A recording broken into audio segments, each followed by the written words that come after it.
Assalamualaikum warahmatullahi wabarakatuh. A'udzubillahi minasyaitonirrajim. Bismillahirrahmanirrahim. Alhamdulillahirabbil alamin. Wassalatu wassalamu ala Muhammadin wa ala alihi wa sahbihi ajma'in. Amma ba'du. Pemirsa yang dirahmati Allah, marilah kita sama-sama bersyukur. Kita ucapkan alhamdulillahirabbil alamin. Kita panjatkan kehadirat Allah Subhanahu wa taala atas segala nikmat. Salawat dan salam semoga tetap dan selalu tercurahkan kepada Nabi kita Muhammad Sallallahu Alaihi Wasallam.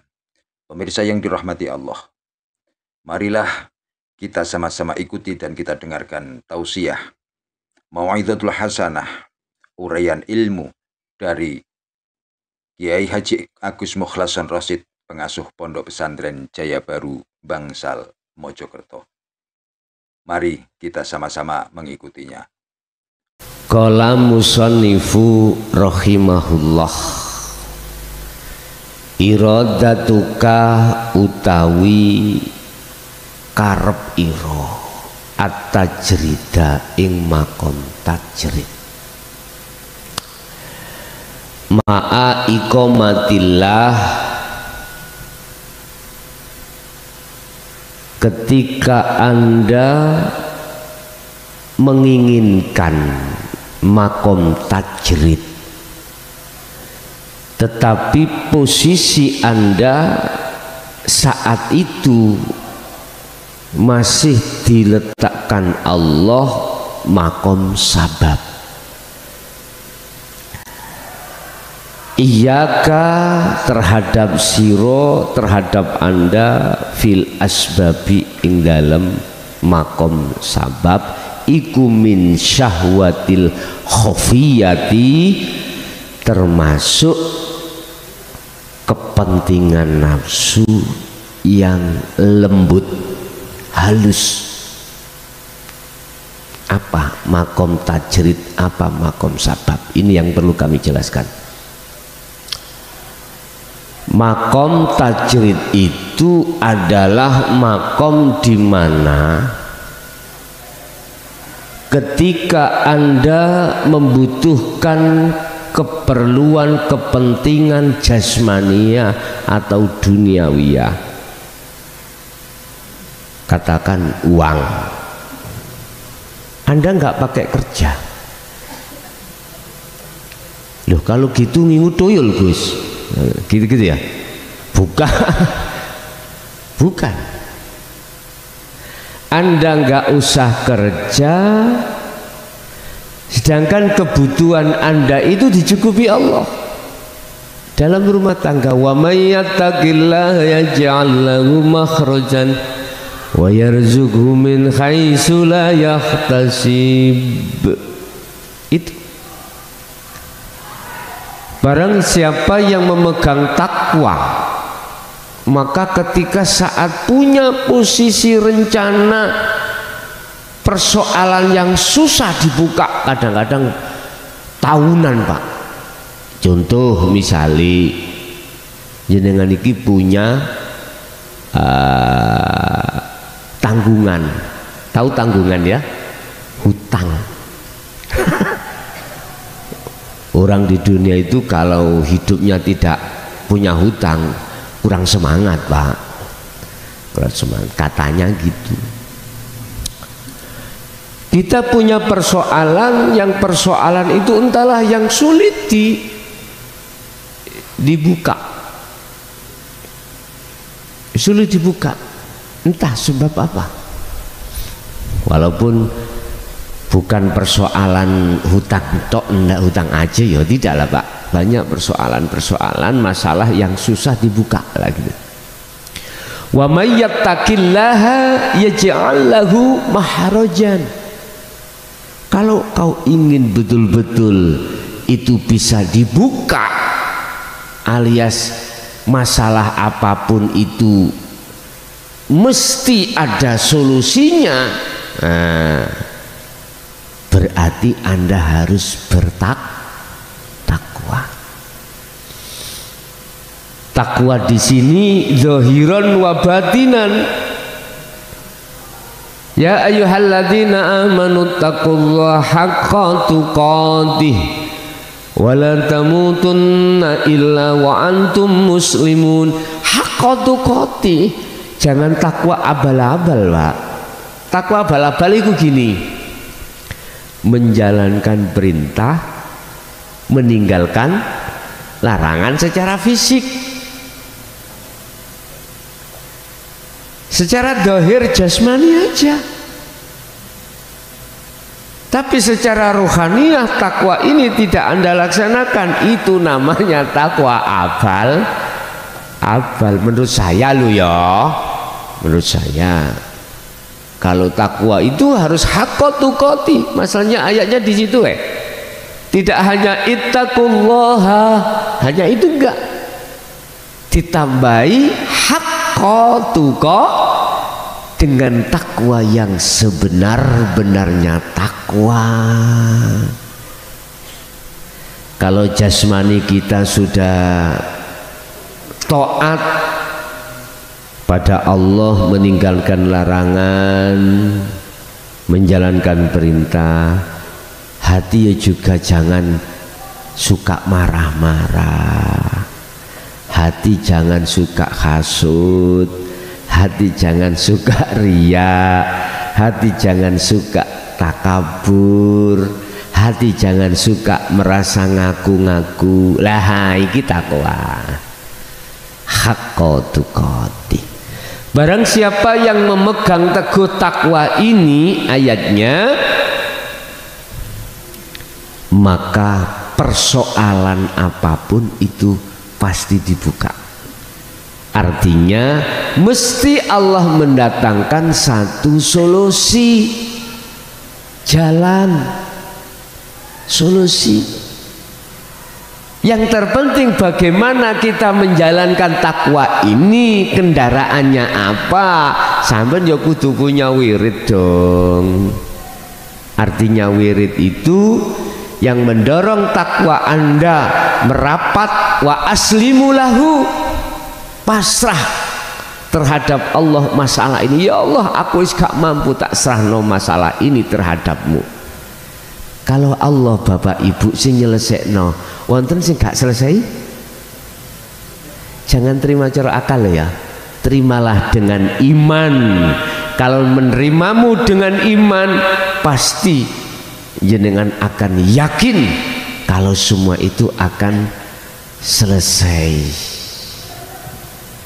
Jenengan misalkan punya tanah, dijual nggak laku, jangan salahkan dulu mempunyai opini, oh disumpet si A si B, dipasang santet. Bukan bos.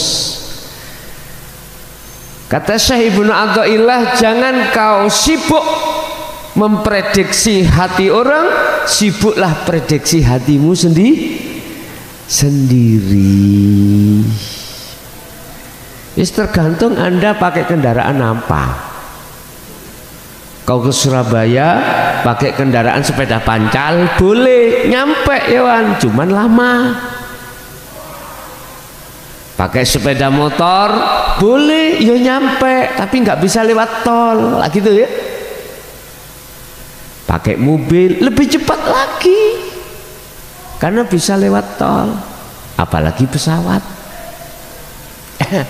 Tergantung kendaraan Anda itu pakai apa, terserah.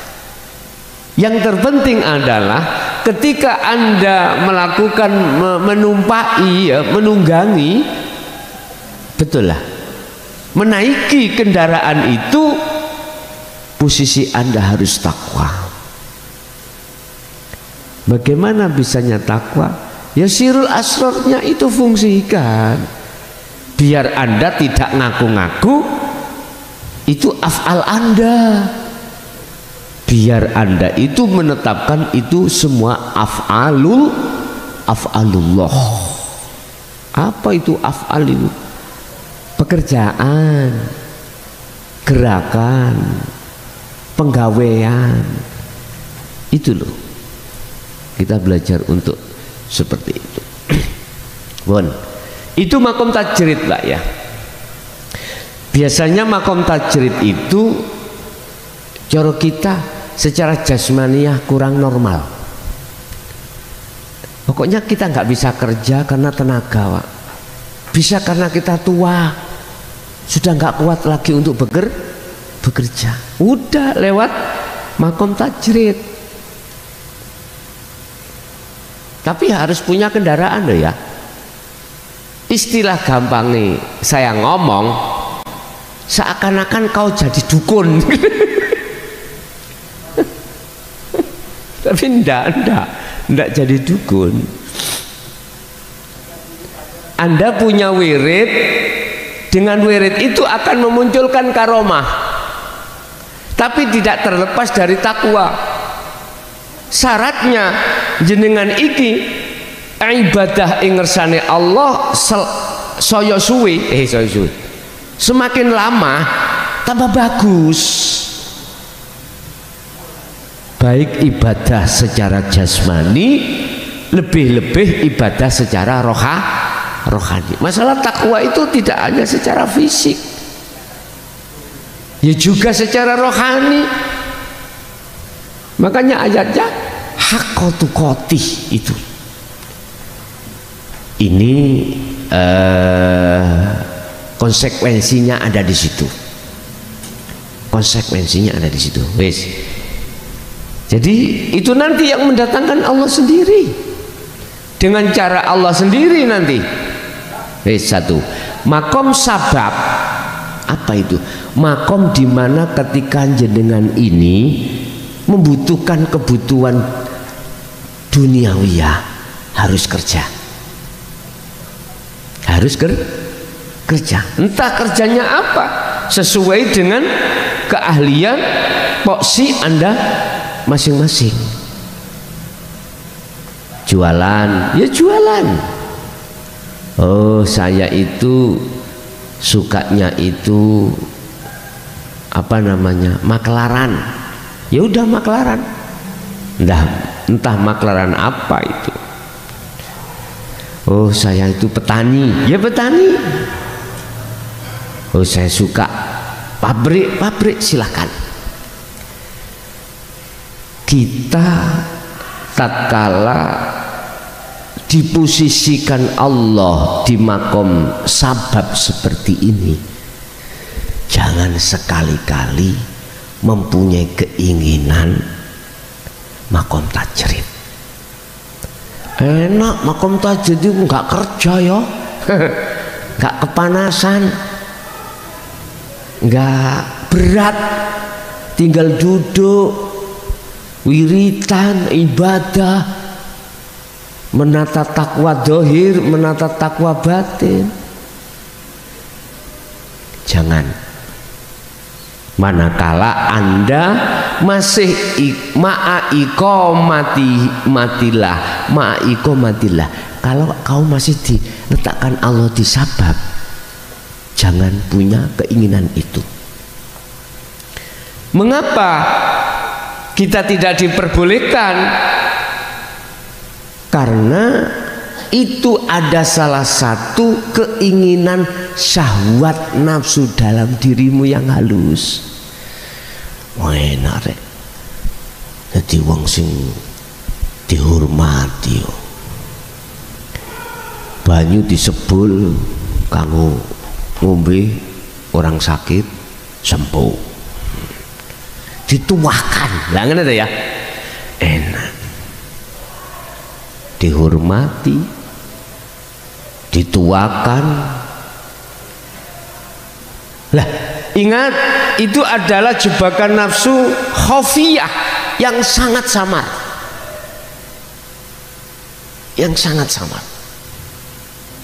Lah terus keinginan yang seperti itu bisanya tidak menjadi kepentingan syahwat yang samar. Bagaimana?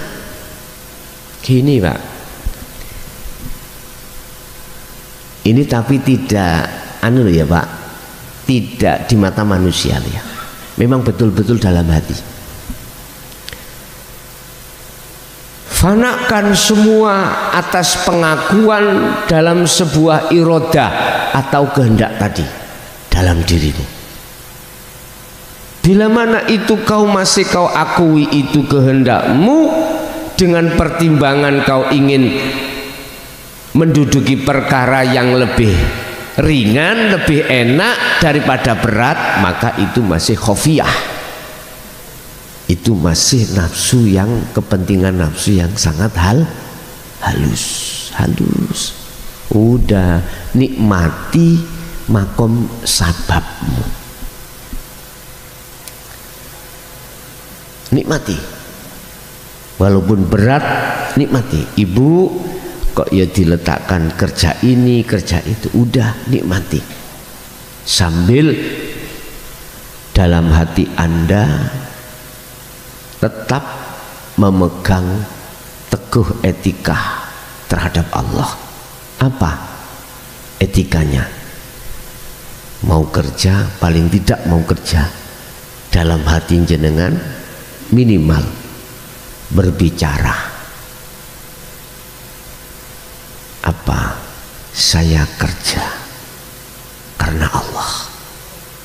Artinya bisanya saya kerja karena dikerjakan oleh Allah. Minimal Bu, mau Pak mau kerja seperti itu. Saya tidak akan pernah bisa bergerak bekerja kalau tidak digerakkan oleh Allah. Minimal urusan di tengah jalan pas kerja lalai terhadap Allah, tidak apa-apa. Istilah kendang tutup kendang, buka kendang tutup kendang. Tengah kosong loh, tapi kok enak suaranya dintak tung. Jadi awal iku ingat pada Allah, akhir juga ingat pada Allah. Di tengah-tengah jenengan gak ingat karena kesibukan itu. Wis gak apa-apa, itu proses Pak. Nanti kalau kita sudah terbiasa untuk zikir terus kepada Allah, nanti akan nilainya tambah bagus, tambah bagus, tambah bagus. Yang kosong nanti akan sedikit demi sedikit akan tertutup. Pun.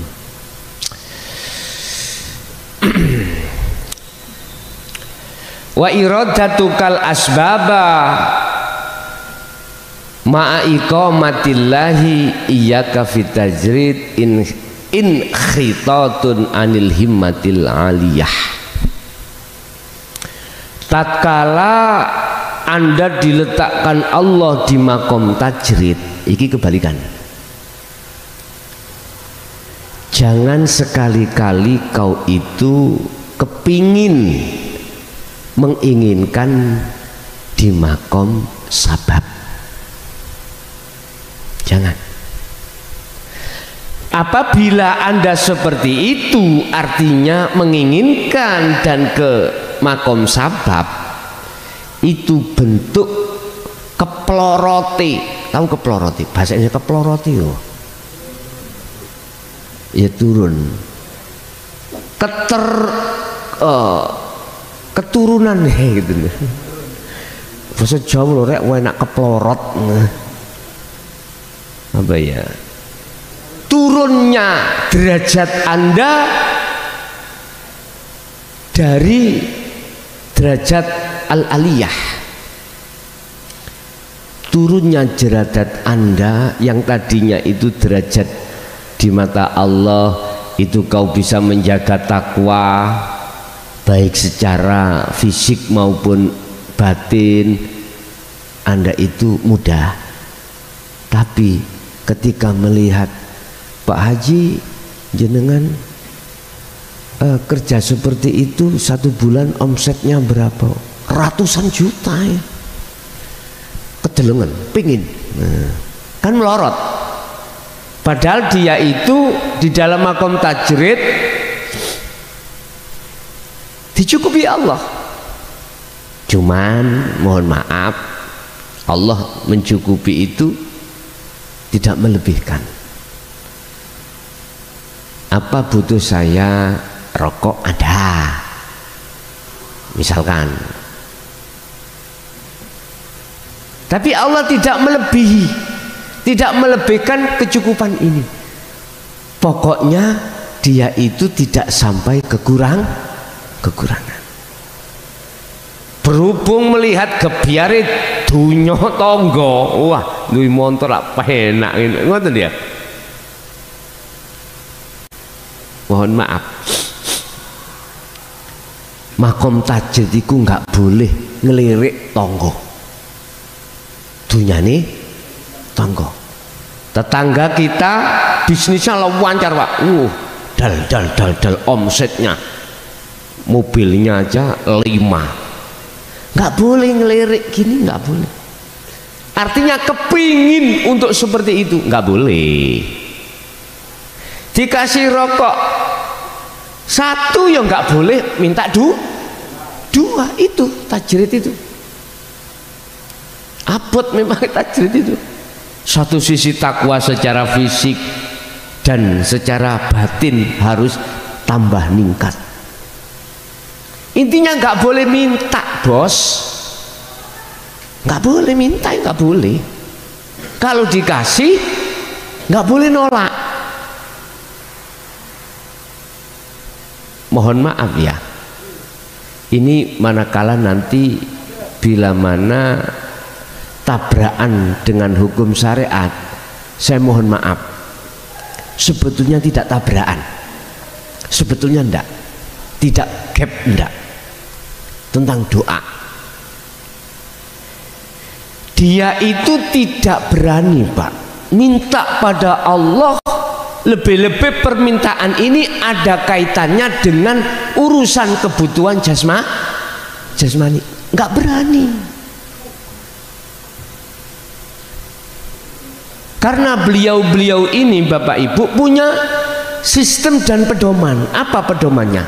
Mohon maaf ya, kita setiap detik dilayani Allah, digratisi Allah, napas tidak boleh bayar. Allah gratisi itu. Dikasih napas, bisa keluar, bisa masuk. Harganya berapa itu? Coba aku tanya, jenengan misalkan 1 jam, jangan bernapas ya, tak kasih 10 juta, milih mana? Halo, jelas napas. Berarti nggak bisa diukur dengan urusan dunia.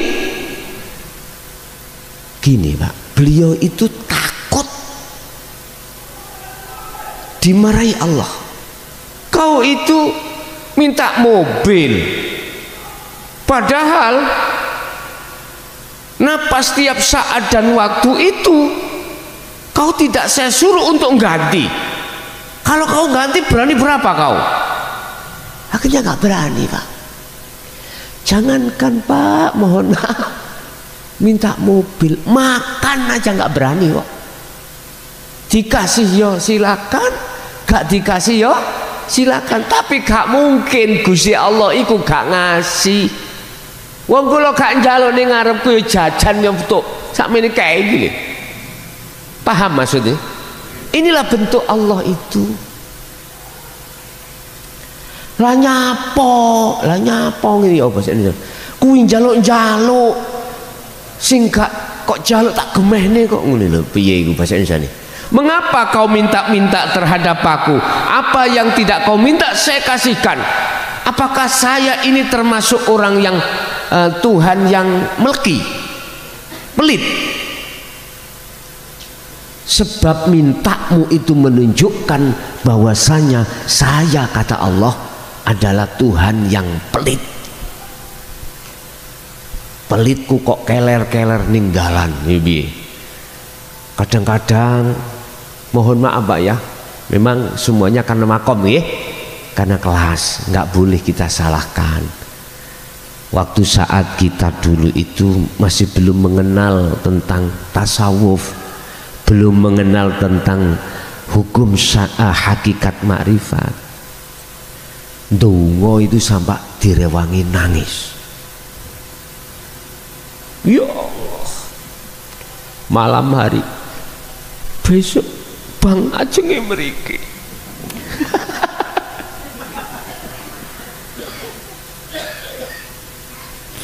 Allah,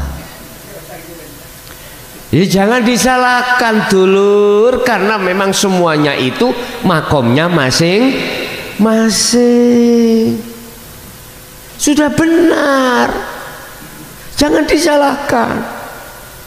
Berilah pengajaran bagaimana dia itu ningkat makom gitu loh. Jangan kamu itu salah, jangan gitu. Sebab kita manusia itu makomnya juga bertingkat-tingkat. Anak kelas SD kelas 1 jangan disamakan kelas 2. Yang kelas 3 juga begitu. Semuanya biarlah mengikuti proses waktu-waktu yang sudah ditentukan Allah. Kalau kita mau meletakkan wilayah sini, nggak ada yang perlu salahkan. Nyun sewu, ndoli yo gak usah kok salah kira. Prosesian. Mungkin dia itu keterbatasan, mohon maaf loh ya, wis judek, banyak utang, nggak ada kerjaan, akhirnya dodol iki wis.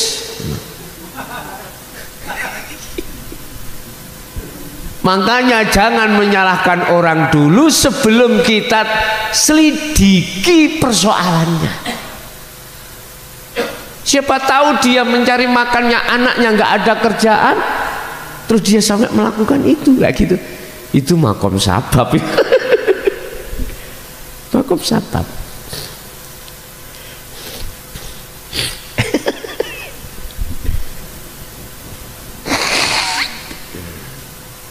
Ngapunten, sontak pilek kula.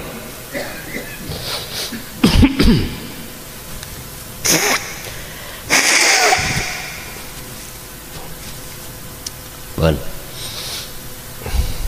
Tak kesak mana Pak Masian. Tisu ini tak kesak mana, gak apa-apa ya. Bon. Khawatir saya.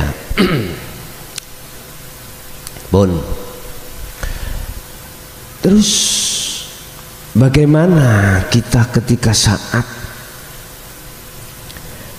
ada satu keinginan untuk ke asbab dikarenakan kelihatannya mewah itu?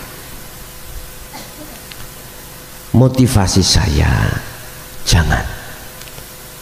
Urungkan niatmu dari tajrid ke sabab itu, urungkan. Karena di mata Allah, manakala kau akan nyemplung di sabab, padahal kau ditajrid, di mata Allah kau akan kelorot. Takwa haqqa tuqati, pasti nanti kau akan sering lalai pada Allah ketika saat kau itu di dalam makom sabab.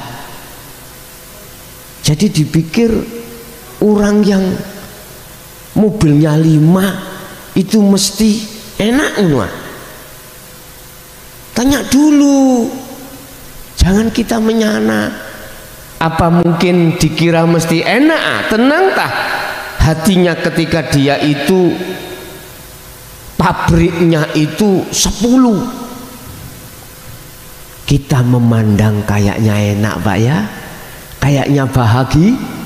Tanya sama beliau-beliau, dia diletakkan di asbab,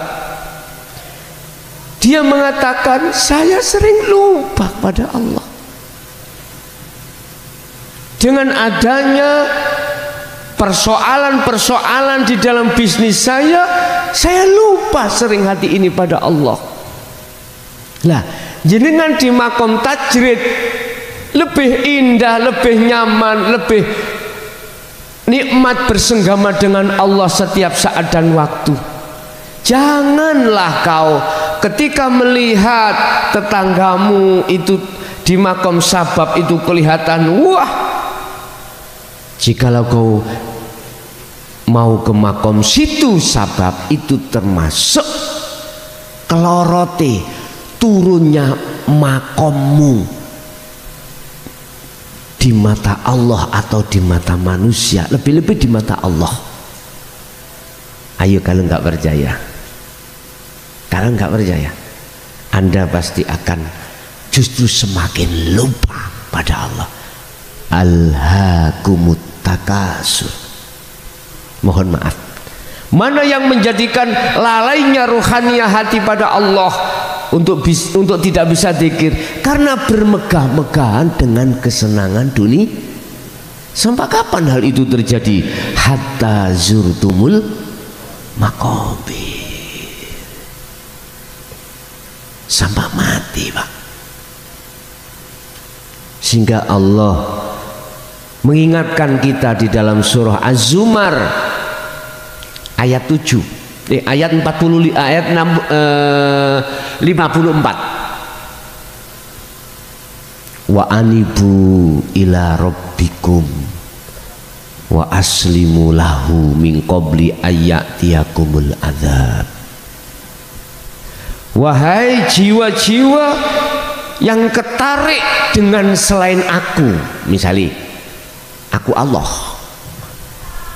Wahai jiwa-jiwa yang ketarik bersukaria dengan kesenangan dunia, lekaslah kau kembali pada Tuhanmu. Lekas kau kembali. Lah kembalimu jangan sampai min qabli ayyatiyakumul adzab. Adabu, kembalimu jangan sampai menunggu kematian. Jikalau kembalimu itu menunggu kematianmu sebab kau waktu demi waktu disibukkan dengan bisnismu, tsumma tunsorun. Ingat, kasar loh Pak, ini peringatan kasar. Ingat, kau tidak akan pernah mendapatkan pertolongan. Inilah su'ul khotimah, naudzubillah. Mafhum mukhalafah dari ayat itu, kebalikan maksud daripada ayat itu, sing sapa wonge, barang siapa yang kembali kepada Allah sebelum kematian, maka lanafi di situ tidak berlaku.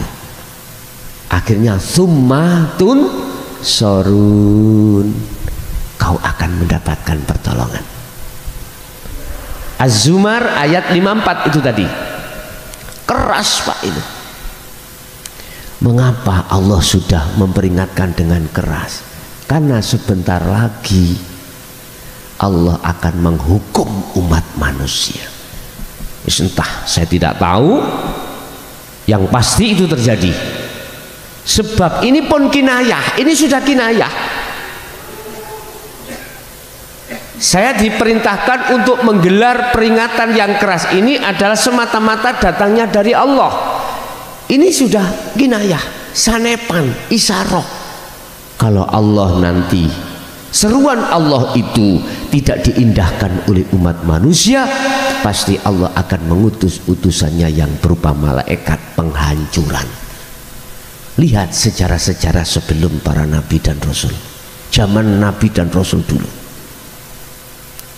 Kesimpulannya cuma satu, para nabi rasul mengajarkan dinul hak tidak diterima, ditolak, akhirnya dihanguskan Allah. Ganti lagi, generasi berikutnya sama, dihancurkan. Nggak jauh berbeda sekarang. Kalau nggak percaya lihat. Tapi saya yakin itu akan terjadi, entah kapannya pasti terjadi. Oleh sebab itu wahyu Allah mengapa menurunkan itu berangsur-angsur melihat situasi. Mengapa itu diturunkan? Mesti ada asbabun nuzul, Pak. Setiap ayat Allah turunkan mesti ada asbabun nuzulnya.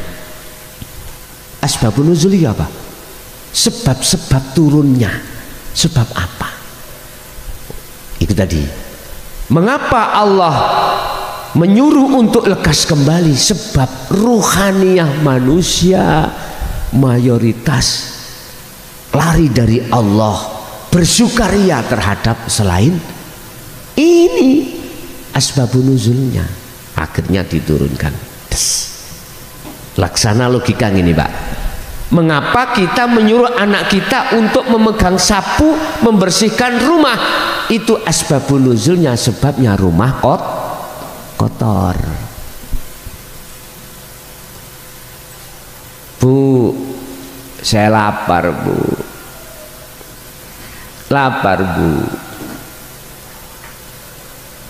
tolong Bu masak.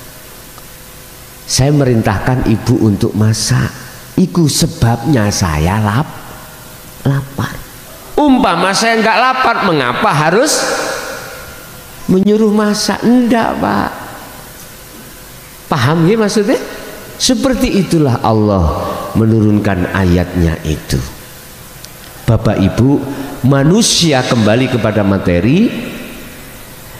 Manusia itu diletakkan Allah baik di makom asbab dan makom tajrid, secara hakikat tidak pengaruh.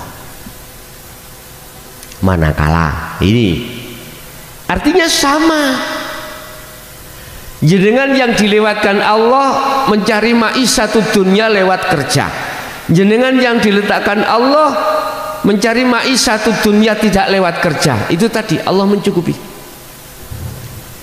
Sama di mata Allah manakala Anda ini ruhaniyah tetap bilwadil muqaddas itu asamaan faqadis tamsaka bil urwatil wuthqa lam fisamalah. Kalau kedua-duanya ini memegang teguh tali Allah, maka di mata Allah, indallah itu sama kedudukannya, sama. Walaupun jenengan jadi tukang apa namanya Pak, becak nih, tasik wonten, masih ada di sini becak, masih boleh ya.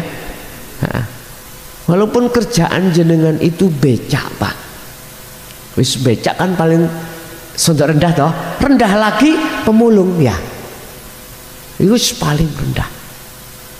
Itu di mata Allah sama dengan saya yang punya pabrik ribuan, sama di mata Allah. Manakala jenengan dan saya itu betul-betul memegang teguh tali Allah. Dan si B ada di makom tajrid, sama juga, sama. Dia selalu ibadah secara jasmani maupun rohani, ini di mata Allah sama, manakala sama-sama memegang tali Allah. Tapi di mata manusia gak sama bos.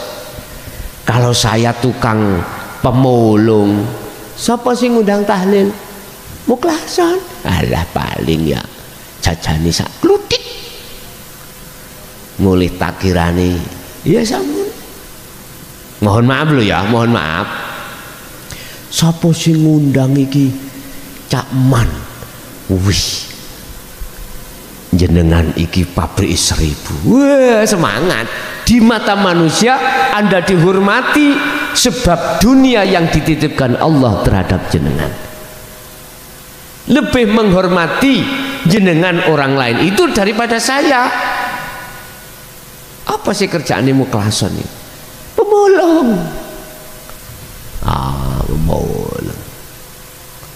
Wis digawe tulinan pemulung.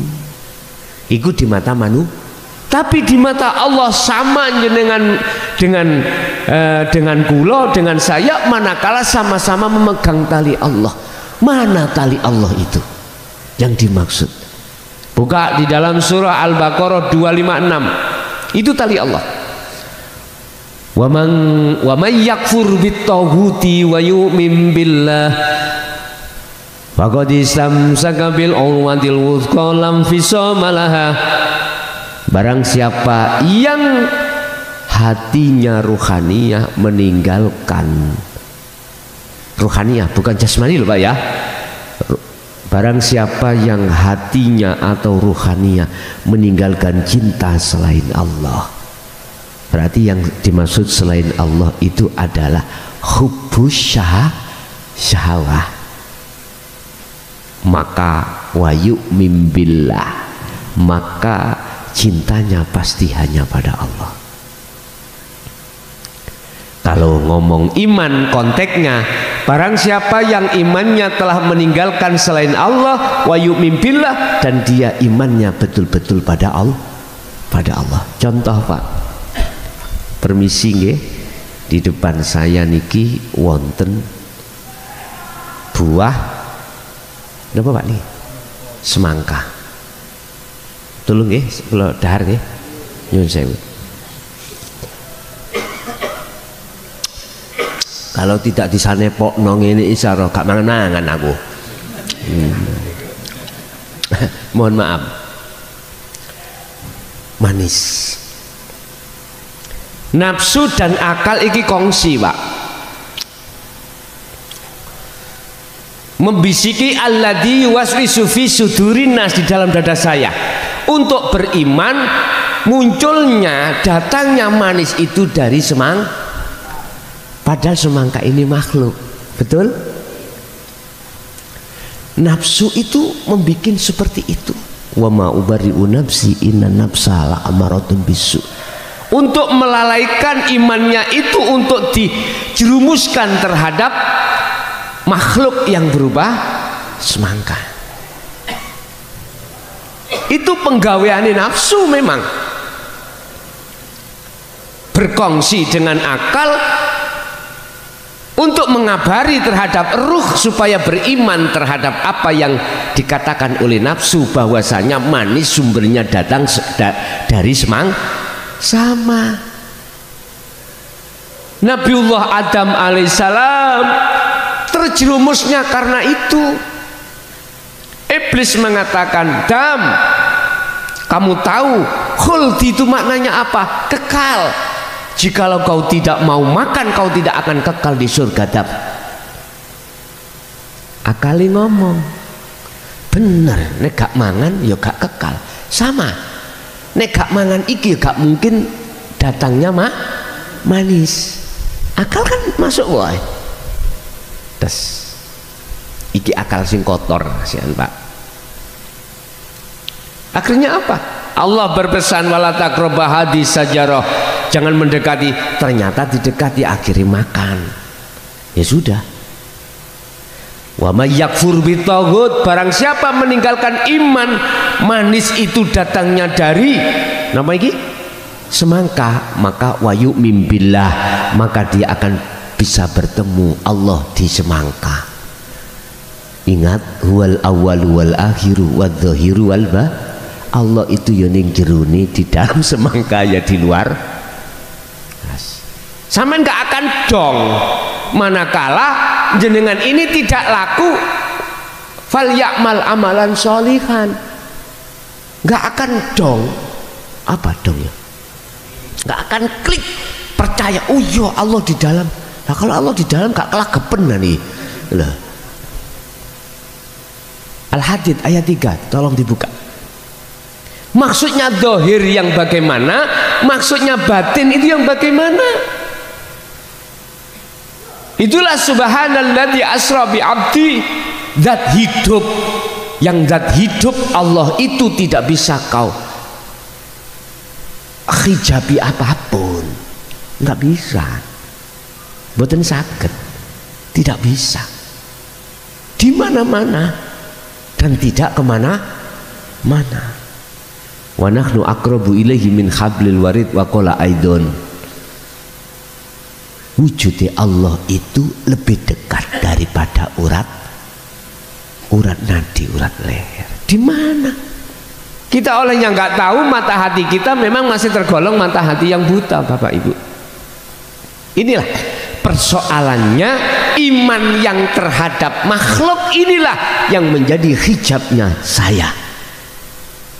Akhirnya Allah tidak hakul mubin, tidak nyata atas kebenaran di dalam kewujudannya itu. Belum bisa, Pak. Makanya barang siapa yang meninggalkan iman selain Allah, yang disebut at-taghut, ini makhluk mang.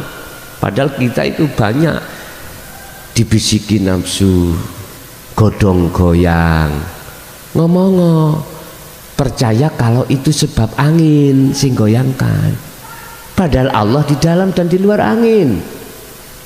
Kita langsung mengatakan sebab iso goyang karena didorong oleh angin. Angin makhluk bukan Pak? Makhluk. Kau tidak bisa melihat angin mata dohir. Kalau kau bisa melihat angin dengan mata batin, maka akan nyatalah Allah itu dalam dirimu. Kau hanya bisa merasa, rasa dingin, rasa macam-macam. Jangan kau punya iman goyangnya daun itu sebab yang menggoyangkan mutlak angin. Jangan. Angin itu diizini Allah untuk menggoyangkan. Berarti angin itu adalah majasnya Allah, Bapak, Ibu. Majasnya Allah. Bukan angin itu wujudnya Allah. Majasnya. Itu benar tapi salah. Majas itu kan gitu. Boleh dikatakan benar, boleh. Secara akal memang boleh ya. Tapi aslinya salah. Kok dikatakan salah? Iya, yang menggoyangkan itu hanyalah Allah. Sama dengan gini Pak, mungkin ya kita waktu kecil dulu ke sungai, ditanya sama tetangga kita, Jung, kali ini milih ya Jung, kayak gitu tuh ya. Ger, kali ini milih ya, sungainya mengalir lah. Kan salah Pak, itu pertanyaan. Masa sungai itu mengalir? Yang mengalir itu adalah air. Kalau sungainya yang mengalir, habis itu tangkis. Nah gitu toh. Iku jenis majas mursal, boleh walaupun salah. Siapa yang menerpa menggoyangkan daun? Angin. Boleh tapi salah itu. Ya sing bener siapa? Allah. Bingung Pak, orang yang nggak paham. Itu adalah bahasa hati. Allah itu bahasa hati. Bagaimana dikatakan di mata Allah sama kedudukannya itu antara asbab makom sabab dengan makom tajrid, manakala sama-sama membawa tali Allah, karena dia telah meninggalkan iman selain Allah, dia hanya berimannya pada Allah. Pertanyaan saya, manakah dzikir yang menghantarkan hatimu pada iman seperti itu? Jawabannya hanya di dzikir sirul asrar. Dzikir jahr nggak bisa Pak, kita hanya menyebut Allah Allah. Dzikir siri khafi nggak bisa Pak, kita masih menyebut ismudzat, hu Allah dalam hati. Tapi kalau sirul asrar, tadi ketepatan tadi ada request, ada yang tanya tentang sirul asrar. Oke, tak jabarkan. Biar gak bingung ya. Di dalam Al-Quran kita mengenal zikir la ilaha illallah. Ini melahirkan zikir jahri. Kita juga mengenal la ilaha illallah. Kita ini melahirkan zikir sirri. Di dalam Al-Quran juga kita mengenal zikir la ilaha illa anta, melahirkan zikir sirul asrar. Di dalam Al-Quran sebagai puncak wahyu Rasulullah Sallallahu Alaihi Wasallam dan para rasul sebelumnya itu, la ilaha illa ana fa'budun, melahirkan yang disebut zikir fana'ud dzikri. yang perlu kami jelaskan kronologi Sirul Asror itu zikir yang bagaimana. Kedua-duanya ini Bapak Ibu ya, inilah zikir hakikat menuju makrifat. Kalau bahasa hikam nanti akan dijelaskan, ada zikir jali, zikir khafi, zikir hakiki. Ini zikir hakiki, zikir yang tanpa ngucap,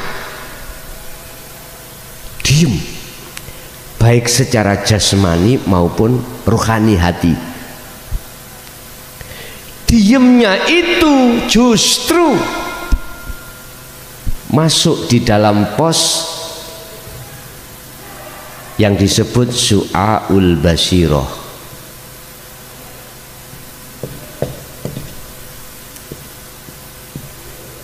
Apa su'aul basiroh?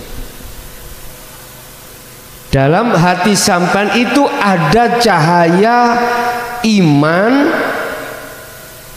bahwasanya tidak ada yang lain yang berperan, semuanya itu datangnya dari Allah. Hati jenengan itu sudah ada pangroso, pangiman, yang legi manis itu sumbernya tidak dari semangka tapi dari Allah. Manakala hati jenengan itu sudah ada iman yang seperti itu, maka itu tertanda sudah su'aul basiroh. Lah gak bunyi toh? Mboten bunyi. Ketika Anda mengasah terus, mengistiqomahkan terus zikir tersebut setiap saat dan waktu, apapun hal itu bisa Anda lakukan ketika takbiratul ihram. Siapa yang menggerakkan saya ini?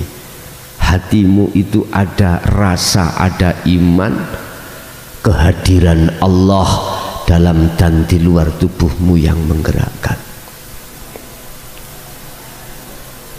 Terus itu dibawa sampai kapanpun. Bukrotau wa asila, mulai pagi sampai sore. Cara bahasa sholat aktivitas mulai takbir sampai salam. Manakala terus itu kamu asah zikir itu, maka Allah nanti akan meletakkan dirimu.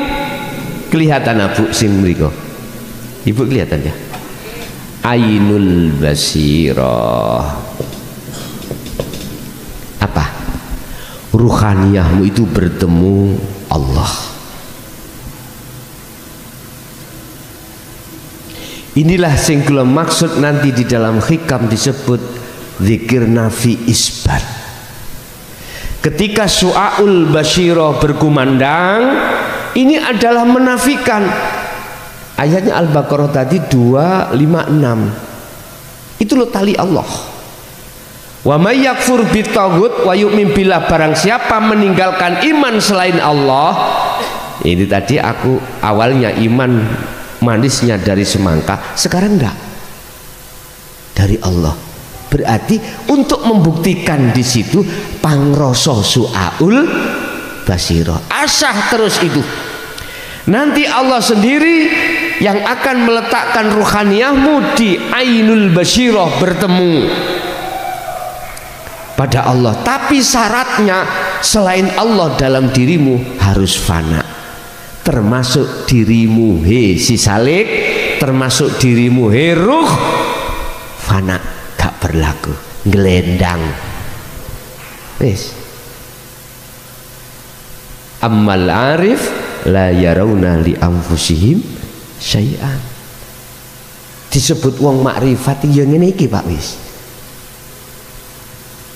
gak merasa dirinya yang melakukan la haula wala quwata, semua datangnya hanya dari Allah. Inilah teladannya Kanjeng Rasul. Kita berapa persen? Ya terserah, sak mampu-mampu jenengan. Jadi yang dimaksud makrifat bertemu Allah itu bukan roh itu bisa melihat wujudnya Allah, bukan bos. Yang melihat wujudnya Allah itu Allah sendiri. Yang tadinya itu aran Rahmanu, Pak. Paham? Paham? Aran roh itu hilang.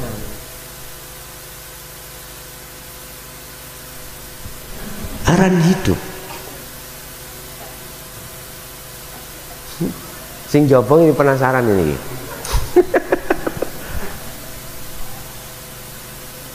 Krusial loh ini ya. Nanti kalau sudah waktunya pasti akan kusampaikan tanpa. Jadi nama ruh la ibsarun wa mubsarun wa basarun. Yang melihat itu enggak ada, mata untuk melihat juga enggak ada. Nama Allah yang dilihat itu semuanya fana. Kari aran apa, Pak? Embo. Inilah jawabannya, laisa lahu kamislihi syai'un, laisa kamislihi syai'un. Ya udah. Bapak Ibu, jane ngaji iki ya penak. Ndadekno tentrem ayem ati jenengan. Estu.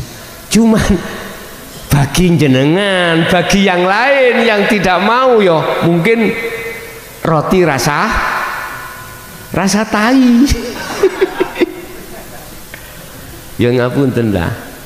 Semuanya itu butuh proses. Ngoten lho Pak Pun. Terus nanti kalau sudah di Ainul Basirah, maka Allah dengan sendirinya meletakkan Hakul Basirah. Hakul Basirah. Hakul Basirah menyatakan. Gambaran ngeten Pak, gambaran ya.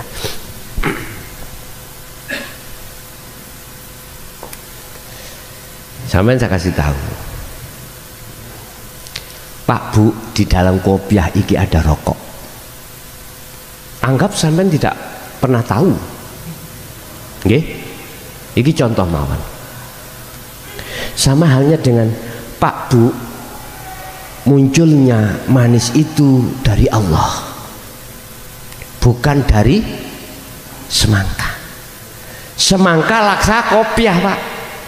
Kita tidak akan pernah tahu terhadap Allah karena tertutup dengan semangka makhluk iki.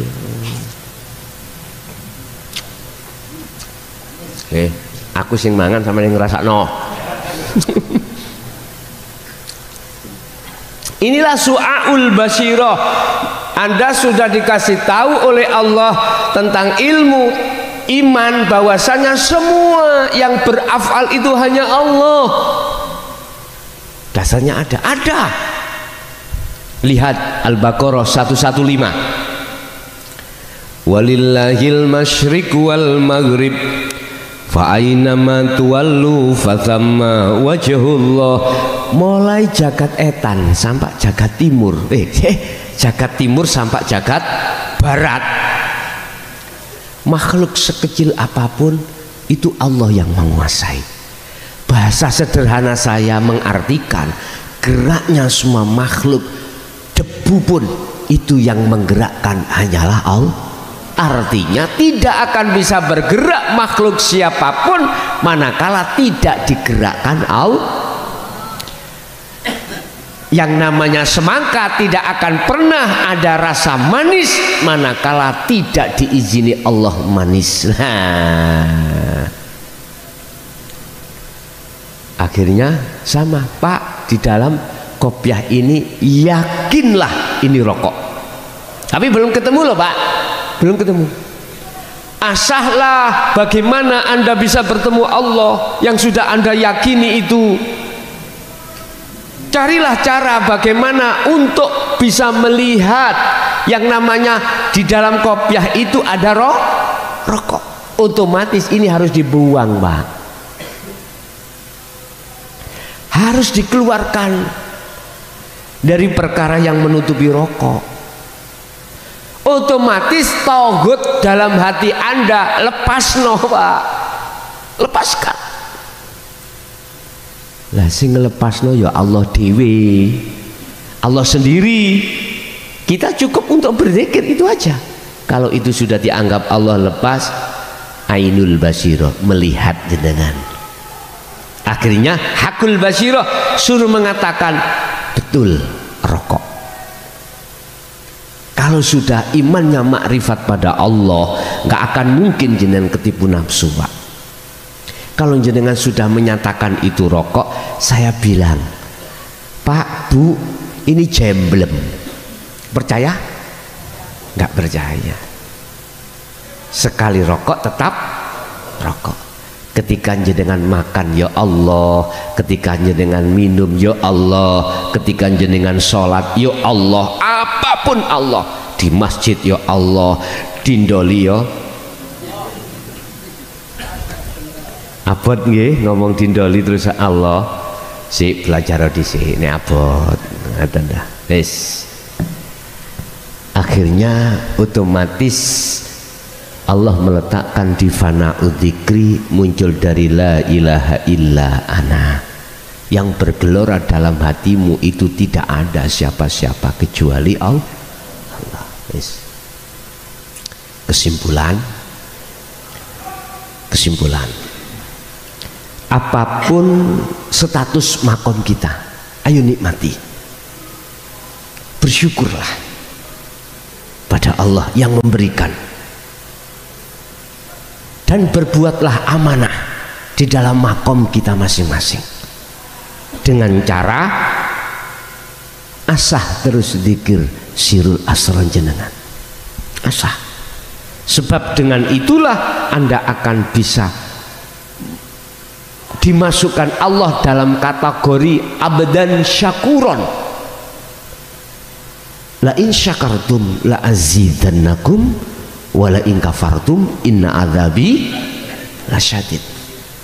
Ini sih yang dimaksud syukur itu.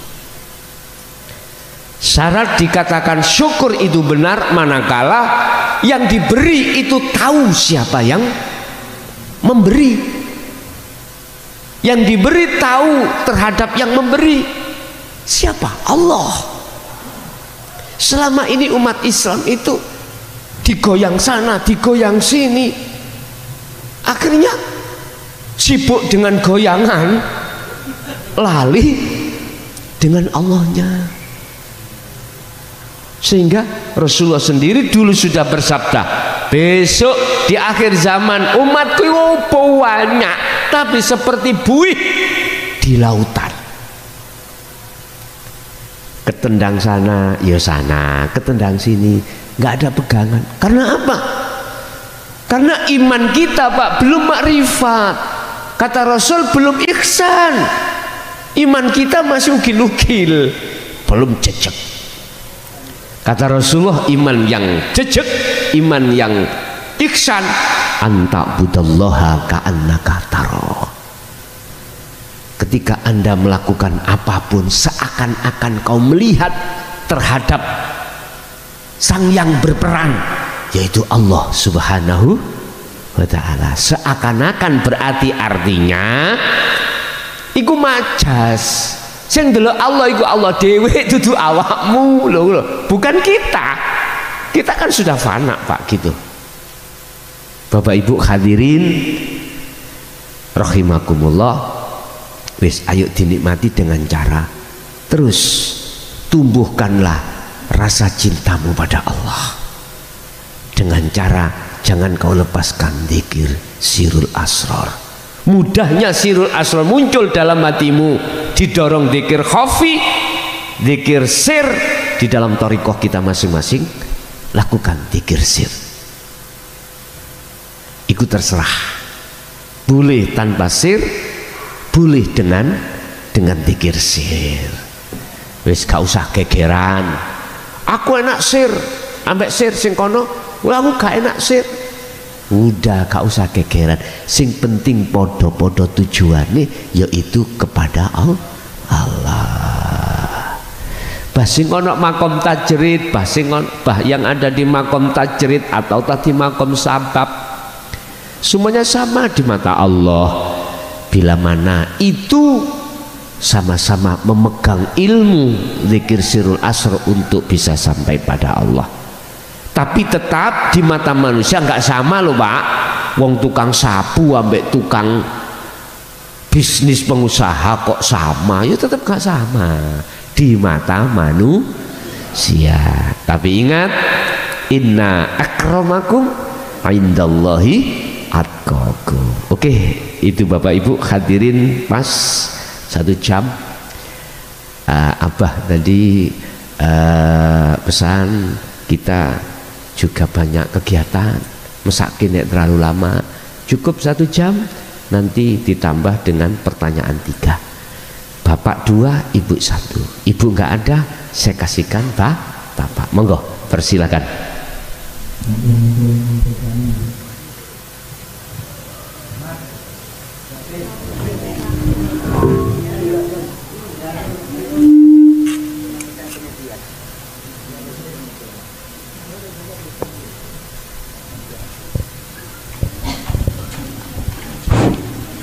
Assalamualaikum warahmatullahi taala wabarakatuh.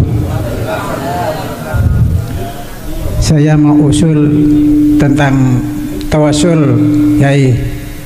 Tapi sebelumnya saya mohon maaf Tentang apa? Rasul. tentang tawasul. Oh, tawasul. Tapi saya mohon maaf sebelumnya karena saya takut tidak tersusun atau kurang memahami usul saya. Saya mohon maaf sebelumnya sekalian dengan jemaah-jemaah. Saya mohon maaf tentang tawasul kepada semua orang-orang yang mendahului saya. Katanya syariat harus lewat Rasulullah. Di tawasul itu, pertanyaan saya, di tawasul itu harus tajalli. Di tajalli itu harus liwat yang muhaddas atau liwat yang qadim. Saya mohon maaf. Di qadim itu ada qadim musasi, ada qadim hakiki. Pertanyaan saya kedua, di qadim hakiki itu atau apakah bisa dinamakan huwal awwalu? Di huwal awwalu itu ada asal. Diri seperti saya, apakah bisa kepada dalamnya huwal awwalu dengan ilmu itu? Yang bernama ilmu itu nyata. Tapi kalau dengan hak, apakah bisa diri saya sampai kepada hak itu? Yai, saya mohon maaf bimbingannya. Assalamualaikum warahmatullahi wabarakatuh. Waalaikumsalam warahmatullahi wabarakatuh. Berkenaan dengan tawasul, apa yang sudah kita geluti, kita pahami, kita terima di dunia syariat dan thariqah, memang harus muktabaroh, ya, sanadnya harus lurus sampai Rasulullah. Yun sewu, itu ya penting, terserah jenengan. Tapi ada Pak Bu, namanya tawasul itu milih jalan pintas. Jalan pintas. Jadi dia tidak menyebut bin A sampai Z, enggak. Ada seseorang itu mempunyai satu keyakinan, tawasul itu langsung dijamak, khususon semua kekasih Allah. Al-Fatihah. Wis, baik yang sudah kekasih Allah yang sudah meninggal secara syariat atau belum, semua itu kedapatan. Karena dia yakin Allah tidak bodoh, Allah akan tahu. Ini kalau boleh cara perjalanannya kita itu lewat tol, Pak. Tidak terlalu lama-lama. Wis, ini ada kaitannya tawasul hablum minan nas dengan dasar mutabaroh sanad. Tapi bagaimana ada satu pengertian hablum minallah, dan itu pun mereka punya dasar. Ada Pak yang disebut hablum minallah, tali langsung antara roh pada Allah tanpa melewati siapa-siapa.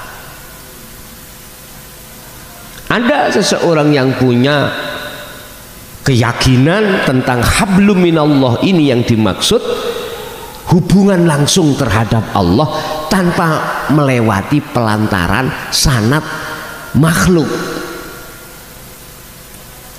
Mungkin inilah yang dimaksud pada saat itu tidak pernah digelar terang-terangan. Contoh ini, saya makan buah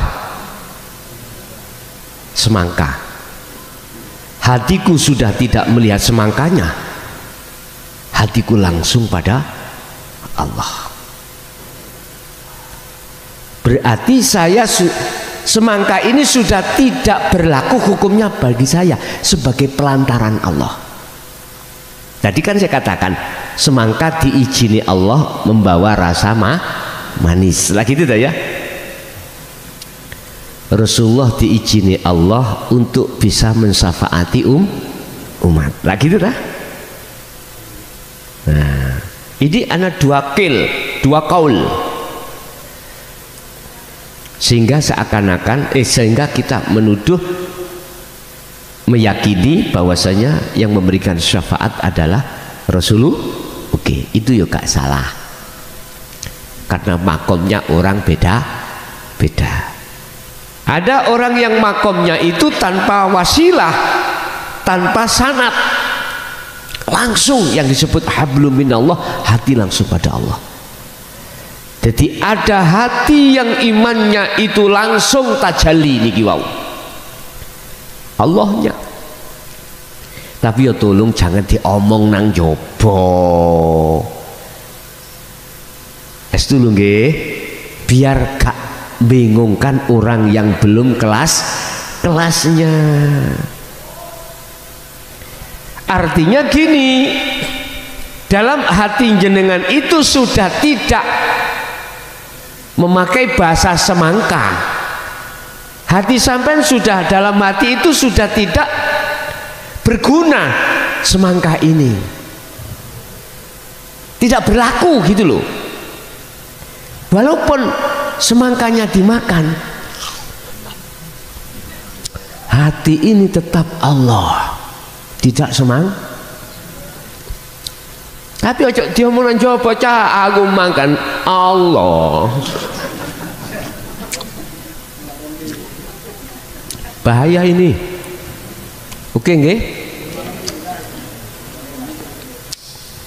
lebih bijaksana gini Pak, monggo Pak semangkanya dimakan Pak, tapi hati jenengan iku Allah, tapi gak diucap. Secara syariat lesan mengatakan semangka, tapi ruhaniah itu semangkanya sudah tidak berlaku nama itu, tinggal Allah, nggak apa-apa kalau gitu. Jadi terserah kita milih yang dari mana, berwasilah atau tidak. Tapi aku yakin berwasilah atau tidak, yang sudah sampai pada Allah tidak akan pernah menyalahkan di antara 1 dan 2 ini tadi, nggak akan pernah. Wah, poyo gak iso, nggak bisa sampai Allah kalau tidak melalui Rasul. Sanatnya mana? Kok ilmuwan sanatnya? Kok ilmuwan khalwatnya? Dari siapa? Kemana? Sibuk gegeran, gak teko-teko.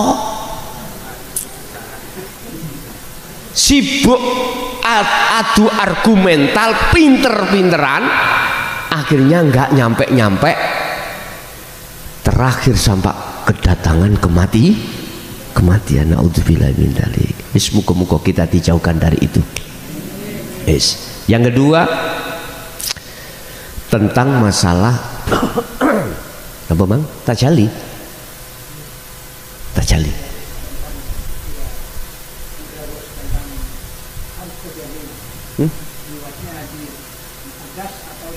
Oh gitu. Nggih. Tentang tajalli lewat muhaddas ataukah lewat qadim. Nah, apa sih muhaddas itu? Dunia saisinya, dunia dan perkara yang diciptakan oleh Allah. Ini perkara baru. Kalau qadim itu adalah maksudnya adalah Allah. Kita bertajali apakah lewat muhaddas atau lewat qadim, terserah. Boleh kita lewat muhaddas, ya ini kita masih ngomong semongko. Ono lagu semongko lah. Napa sih semongko niku Pak? Kalau ketunggal cilik-cilik semongko, balik semongko apa sih karepe iku?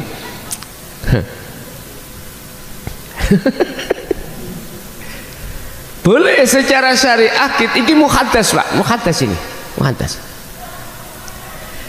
Lah, dengan wasilah inilah kita akan bisa tajalli pada Allah. Berarti gak jauh berbeda dengan yang awal mang. Lewat bersanat atau tidak bersanat, wasilah sampean iki wis gak atik melalui manusia langsung hablum minallah apa bi terserah. Langsung lewat qadim langsung. Tapi biasanya loh Pak ya, kita kebanyakan di Indonesia kelompok atau organisasi Nahdliyin itu muhaddas dulu, biar kita itu tahu proses. Tetap masalah ikhtiar usaha biar berlaku, hukum syariat biar berjalan, tapi akan menjadi hukum hakikat supaya bisa sampai pada ma'rifat Allah. Makanya mengapa kebanyakan memakai dasar ilmu tasawufnya dari kitab hikam. Biasanya Nahdliyin kita itu seperti itu. Jadi di situ tidak memakai sistem majdubun, memakai sistem wasilun. Syariat yang melaku beriringan dengan hakikat supaya bisa sampai ma'rifat pada Allah.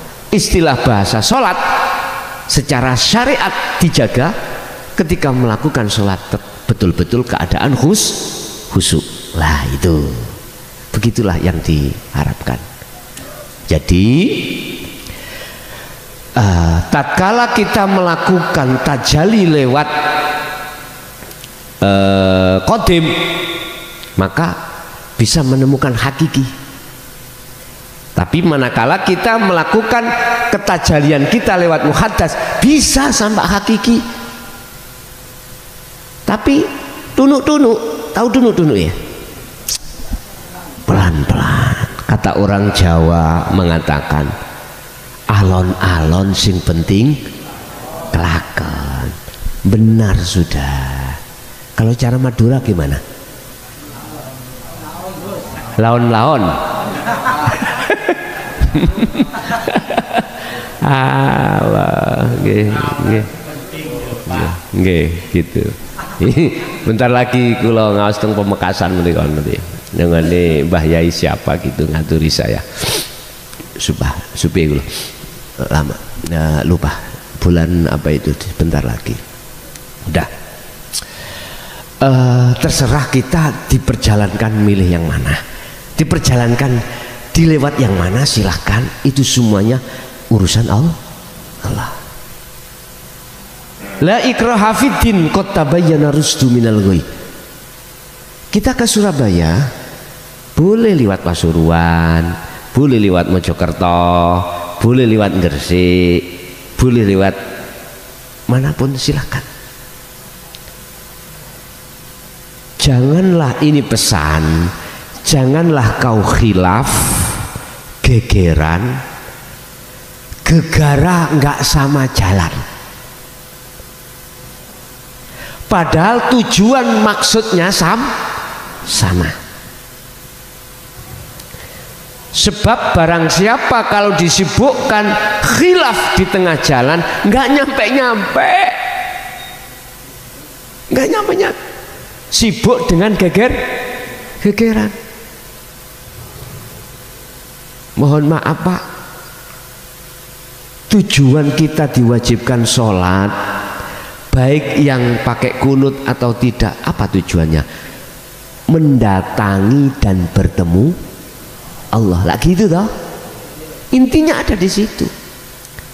Bah itu pakai kunut, bah itu enggak pakai kunut, keduanya itu punya hujah masing-masing, punya dalil masing-masing. Wis babano, biarin. Sing penting bagaimana caranya betul-betul kau bertemu Allah di situ. Itu mestinya yang disibukkan. Hafidhu ala sholawah wassolatil wusta wa qumu lillahi qanitin ay khashi'in. Mestinya itu. Enggak, kita itu sering-sering gegeran karena khilaf lah gitu nggih. Ingat surat Al-Mu'minun, Allah mengatakan 1 dan 2, ayat 1 dan 2. Qad aflahal mu'minuna alladzina hum fi sholatihim khashi'un. Bagaimana caranya khashi'un? Nah itu kembali pada surat itu tadi, apa maksudnya itu? Ternyata bertemu Allah, termasuk salah satu cara ilmu untuk bisa bertemu Allah. Nggih mohon maaf yo ngaji hikam.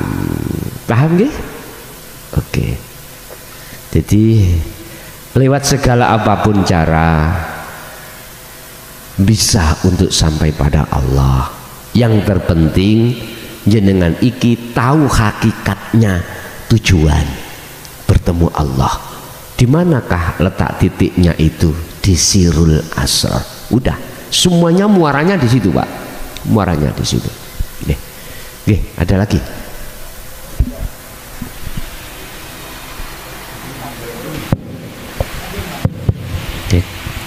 Assalamualaikum warahmatullahi wabarakatuh. Waalaikumsalam warahmatullahi wabarakatuh. Menarik tadi yang dijelaskan oleh Gus tentang masalah alam kasab atau sabab dan juga alam tajrid. Mungkin kita dengan mudah memberikan contoh bahwa alam sabab ataupun alam kasab itu, katakanlah orang yang menengah ke bawah kehidupannya menengah ke bawah, katakanlah kalangan biasa, itu orang di dalam mencari memperoleh ma'isyatud dunia, katakanlah gampangnya lek gak kerja gak mangan, itu kalau orang biasa. Itu namanya alam sabab yang dikatakan Gus, atau alam kasab, lek gak mangan, lek gak kerja gak mangan.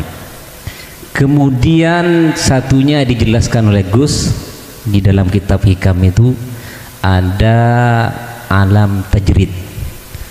Alam tajrid itu gak kerja mangan akeh, gak kerja hidupnya lebih makmur daripada yang kerja, katakanlah ulama.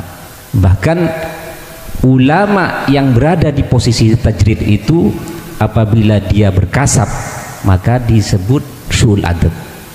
Mohon dikoreksi. Terus su'ul adab, su'ul adab artinya ya su'ul adab ya, artinya kurang bersyukur karena sudah diberi alam tajrid kemudian dia bekerja.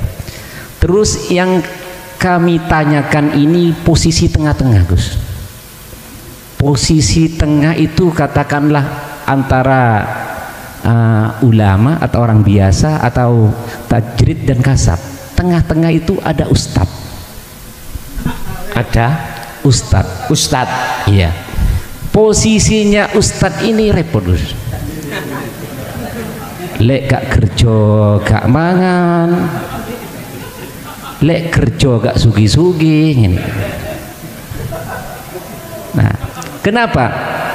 Karena ketika seorang ustadz itu bekerja, kemudian dia gagal, gak sukses-sukses, gak sugi-sugi, itu akan berpikir, saya ini berada di posisi kasab apa di posisi tajrid, gitu.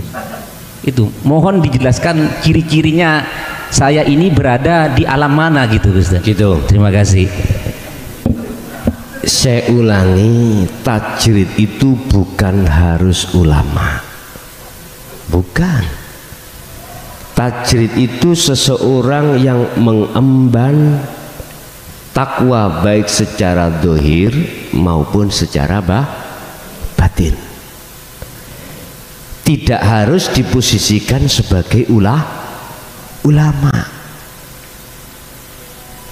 Itulah mereka yang hatinya terus bergemuruh zikirnya pada Allah. Belum tentu juga Allah akan melebihkan mereka dari segala urusan maisatut dunia. Yang jelas dia tidak akan kekurangan. Ini makna daripada tajrid. Sehingga beliau konsekuensinya adalah menambah mutu ibadah, tambah baik secara lahiriah maupun secara batin. Ini makna daripada tajrid. Bukan harus menjadi ulama, bukan harus menjadi ustadz. Bisa jadi dia itu orang yang, mohon maaf loh Pak ya, secara fisik sudah nggak mampu untuk dibuat kerja. Bisa jadi seperti itu. Akhirnya jatuhnya dia itu hanya memegang takwa pada Allah. Memang di dalam golongan itu ada 3, ada tajrid, ada asbab atau sabab. Ada satunya lagi, yoga sabab, yoga tajrid. Ini gimana ini? Gini Pak, gini. Itulah mungkin jenengan bisa ngambil kesimpulan ya. Secara takwa, mohon maaf, secara takwa zahir batin ya tidak. Terus kita itu maisah itu ya rok-rok asem. Tahu rok-rok asem ya? Apa Pak? Enggak apa namanya? Kadang-kadang ada yang dimakan, kadang-kadang juga tidak ada yang dimakan. Mungkin ini yang di tengah-tengah yang jenengan maksud, mungkin bukan tajrid ya bukan sabab. Tetapi kalau boleh saya simpulkan, tadi kan 2 toh, sabab dengan tajrid. Sekarang muncul tengah-tengah tadi. Sebetulnya semuanya sama di mata Allah tatkala ruhaniyah itu betul-betul memegang teguh tali Allah. Itu di mata Allah loh ya, tidak di mata manusia. Kita mengatakan asbab dan tajrid itu kan karena pandangan manusia. Kalau pandangan Allah tidak tajrid, tidak asbab atau tengah-tengah tadi. Enggak. Innallaha la yanduru ila suwarikum wa amwalikum. Allah enggak melihat status ulama, tajrid, asbab. Enggak. Allah enggak melihat status kita. Tapi fi qulubikum, bagaimana hatimu? Sungguh anibudullaha wajtanibut taghut atau enggak? Hanya itu. Sampean lihat apa sih yang paling inti daripada seruan Rasulullah. Paling inti, beliau ditugaskan ke dunia ini, yang paling inti itu apa?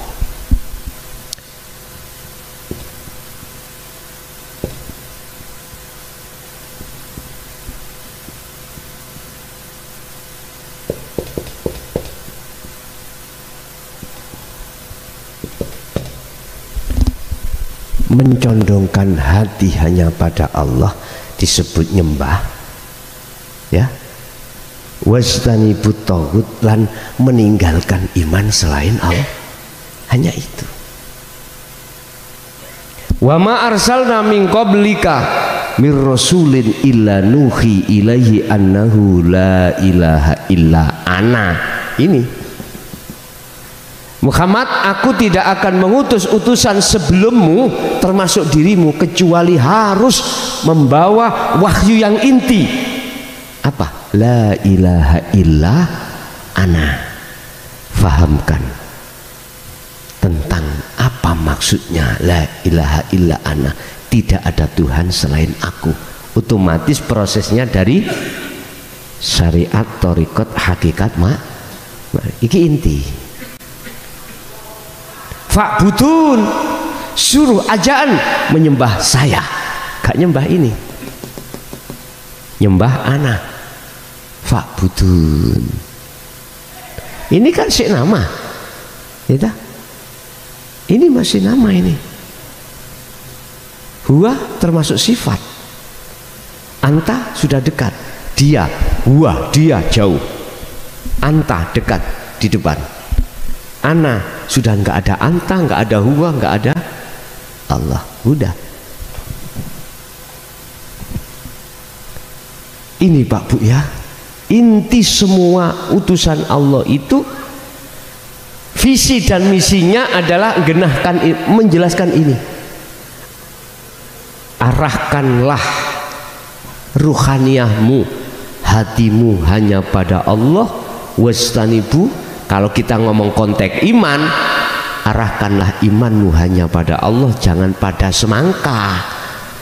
Wastanibu taghut, jauhi semongko itu, iman semongko.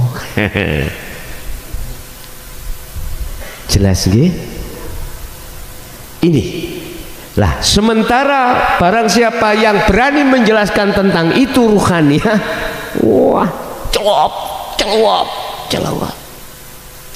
Mohon maaf, saya 23 tahun sudah merasakan keluh kesah bagaimana kami dihina, dicaci, dimaki, bahkan mau diusir dari kampung saya. Udah, saya teringat sejarah Rasulullah, saya teringat sejarah para nabi dan rasul sebelumnya, manakala menjelaskan tentang kebenaran yang mutlak,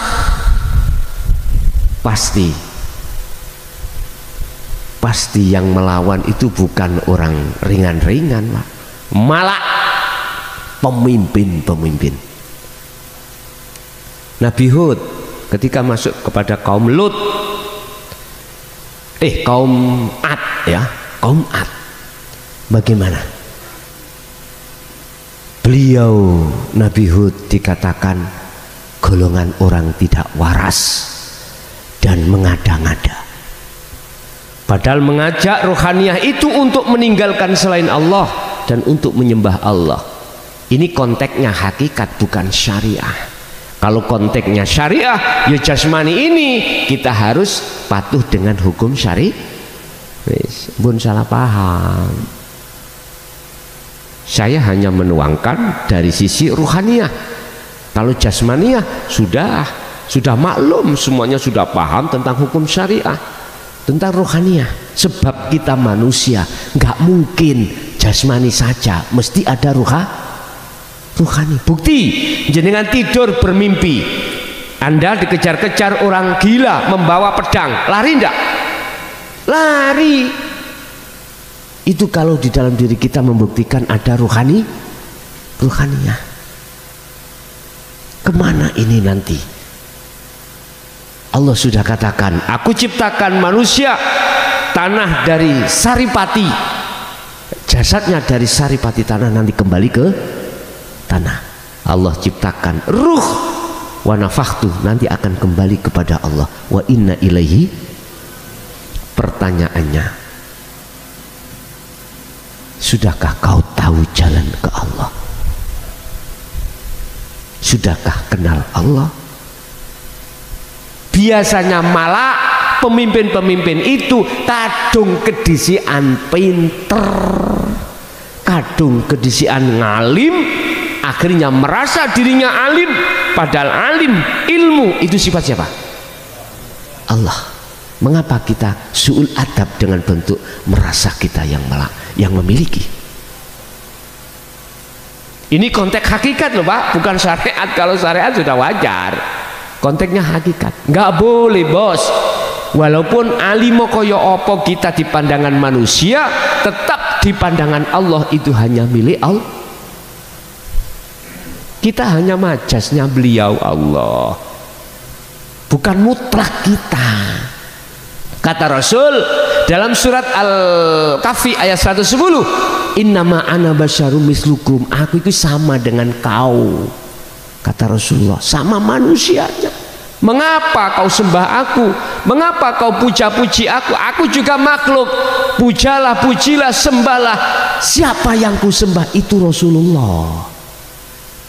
Alhamdulillah utawi sekabeh puja dan puji iku lillahi apa li Rasul? Hah? Li makhluk apa lillah? Lah ya sudah, kebiyen kita waca tapi prakteknya kita salah. Secara konteks hakikat, tapi secara konteks syariat nggak apa-apa kalau hanya secara fisik. Ruhaniyahmu tetap lillah, harus pada Allah. Lah ini loh maksud saya hadir itu negesno ajaran Rasulullah, jangan dicampur-campur. Jasad rohaniyah nyembah mujanya nanggone makhluk, jangan bos. Jasad silahkan ke jasad, ruhaniyah tetap pada Allah. Wis iki ditentang oleh umat-umat dulu pada zaman Rasulullah piyambak-piyambak. Akhirnya apa yang terjadi? Penghancuran. Amin tidak ini. Saya tidak disiki kerso. Saya tidak mendahului apa namanya? Kehendak Allah. Enggak. Sudah tidak terlalu lama kok. Kita akan dihancurkan Allah itu enggak terlalu lama. Sebetulnya ini sudah isyarat. Mengapa sekarang sudah di floor, tidak ditutup-tutupis seperti tahun-tahun sebelum 2014? Ayo, itu tetanda Allah mau mengutus malaikatnya turun ke bumi untuk penghancuran. Manakala kaumnya itu sami'na wa asoina. Ya sampai bilang. Makanya saya sudah sering saya katakan, saya sudah berapa hari ini? Seminggu sudah. Ada yang mengatakan ajaran saya roti rasa tai. Langsung ke nomor saya Pak.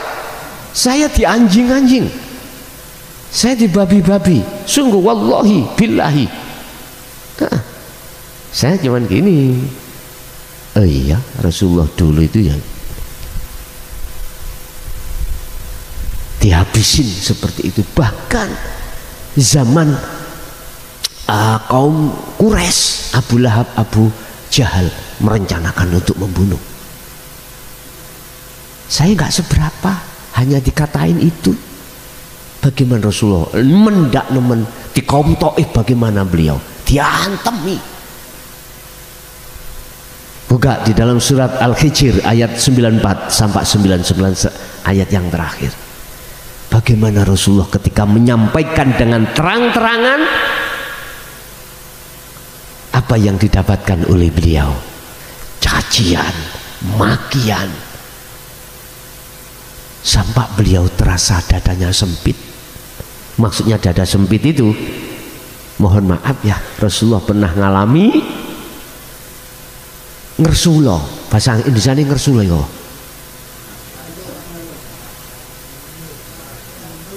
mengeluha, nelongso, nelangsa gara-gara iki kebenaran. Mengapa kamu saya selamatkan kok saya kasih ini kok tetap gak mau? Ya betul yang mengatakan roti rasa, ya itu sama, nelongso. Akhirnya Allah menegur Rasulullah, Fasabbih birabbika. Udah, sucikan hatimu dari kesempitan. Yang membikin seperti itu umatmu kaum Taif, kaum Quraisy, ikut juga aku. Itu kalau kita sudah kembali kepada ahad loh Pak ya, plong pawena. Tapi kalau belum ke ahad, waduh koyok perang-perangan. Kemarin ada yang tidak terima, siapa Gus orangnya? Saya tebas. Ya, hei gak nambahi, masalah selesai. Wis biarlah, memang maklumono dia karena belum mengerti. Saya mencoba untuk meniru Rasulullah dengan semaksimal mungkin lah, nggak apa-apa. Dan saya sendiri pun jangan pernah bisa dihentikan kalau bukan Allah yang menghentikan. Hanya itu saya. Mohon maaf Pak, kok ngomong capek, saya nggak ada hentinya Pak. Pagi kerja, mohon maaf ya, pulang jam 1 siang atau jam 12. Kalau keluar kota jauh, Jawa Tengah, saya langsung berangkat. Kalau di Surabaya saya bisa istirahat, nanti habis maghrib berangkat, nggak ada capeknya. Kok ngomong capek, menurut sifat basaria saya mesti capek lah Pak, manusia ya capek, tapi itu sudah tidak saya hiraukan, karena ini tugas dari Allah. Apapun itu yang terjadi, saya harus siap menghadapi apapun. Bila mana saya di tengah jalan, Allah mematikan saya ikhlas. Walaupun di tengah podium, nggak apa-apa. Istri anak saya sudah saya pondasi. Jangan pernah menunggu saya pulang kalau saya sudah berangkat ngaji. Anggaplah saya sudah mati. Gitu. Supaya apa? Biar nggak kaget kalau memang terjadi sungguhan loh, gitu loh. Alhamdulillah, sambil menangis, iya saya dukung, gitu. Itulah istri. Ya. Terus tak tanya, "Bek ya ono sing lirik-lirik apa?" Enggak apa-apa, ajak ke sini. Itulah istri. Mulai ngeten niku cek mboten ngantuk, paham nggih?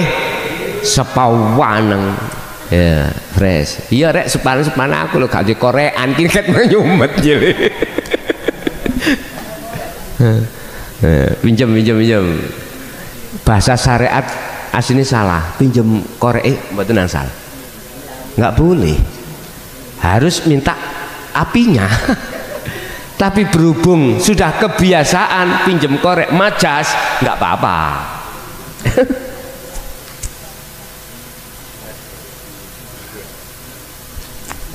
Kang langkung, nggih, ngoten. Nggih. Ada lagi, satu kali lagi, monggo. Kan masih 2 perempuan, monggo.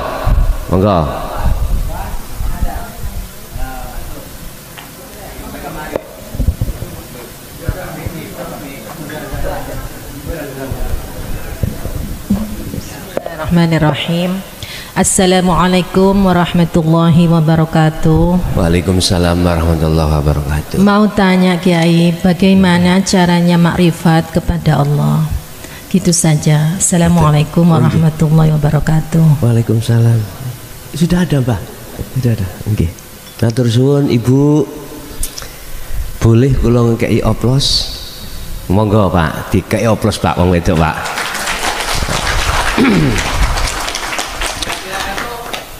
Bagaimana caranya kita bisa makrifat pada Allah? Kalau kita kembali kepada surat Al-Kahfi ayat yang terakhir ini, ayat yang terakhir, tolong dibuka di YouTube, di Google. Wa man kana yarju liqa Allah liqa Rabbi, ngoten niku.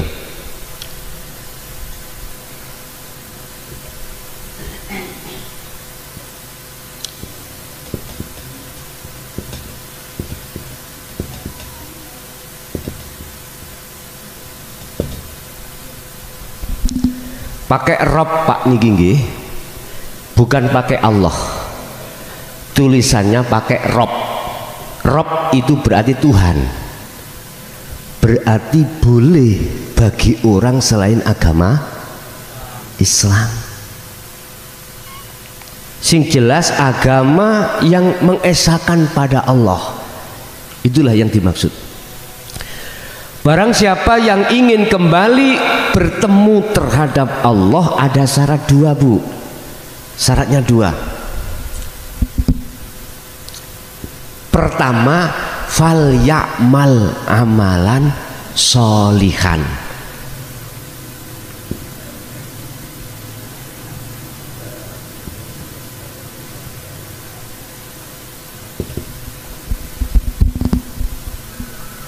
Lakukanlah perbuatan yang bagus, sholihan di mata Allah. Saya konteksnya tidak di jasmani atau syariat, tapi di rohani. Maksudnya yang bertemu itu adalah rohani, maka rohani itu harus melakukan amalan sholihan. Apa amalan sholihan itu? Kembali kepada ini, sembahlah Allah, tinggalkanlah selain Allah. Iman yang tadinya saya itu terhadap semongko hilang, kemudian kita imannya hanya pada Allah. Faqala aidan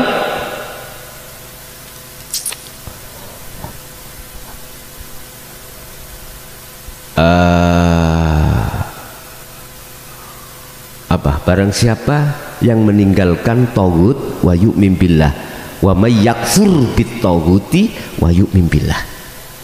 Barang siapa meninggalkan iman selain Allah, maka imannya betul-betul pada Allah. Barang siapa yang cintanya meninggalkan selain Allah, maka cintanya hanya pada Allah. Dan itulah Rasulullah. Kul in kuntum tuhibbunallaha fattabi'uni, kata Rasul. Jikalau kau cintamu ingin diterima Allah, ikuti aku, tinggalkan iman selain Allah.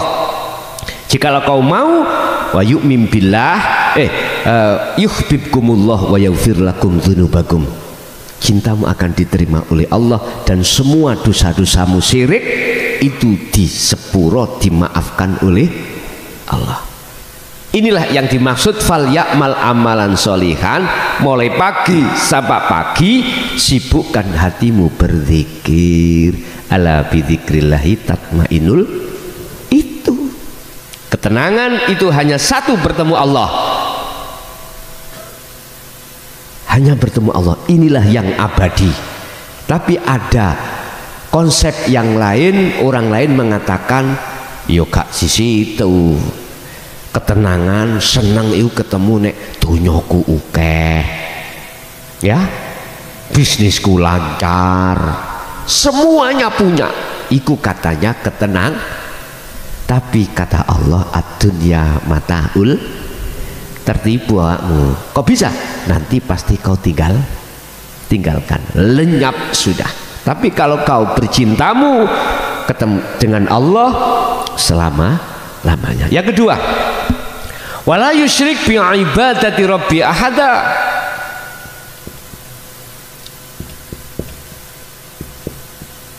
Bi ibadati rabbihi ahada. Jangan pernah ada iman di dalam dirimu ketika kau beribadah. Jangan pernah beriman selain Allah, maksudnya dalam dirimu ketika kau beribadah. Beribadah itu yang bagaimana? Apakah hanya sholat? Bukan hanya itu. Artinya semua aktivitas apapun yang berlaku pada diri jenengan itu disebut ibadah di mata Allah. Manakala hatimu hanya beriman, hanya Allah yang segala-galanya, yang menggerakkan, yang apapun hatimu sudah fokus hanya Allah, maka itulah yang dimaksud wala yusyrik. Jangan kau menyekutukan terhadap Allah ketika kau beribadah.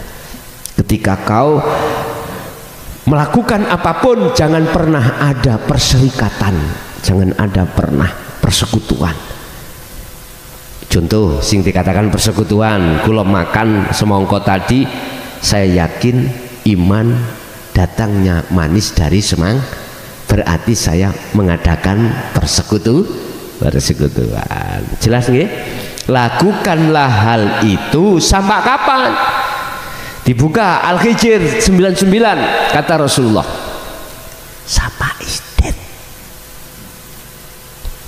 Tahu isdet?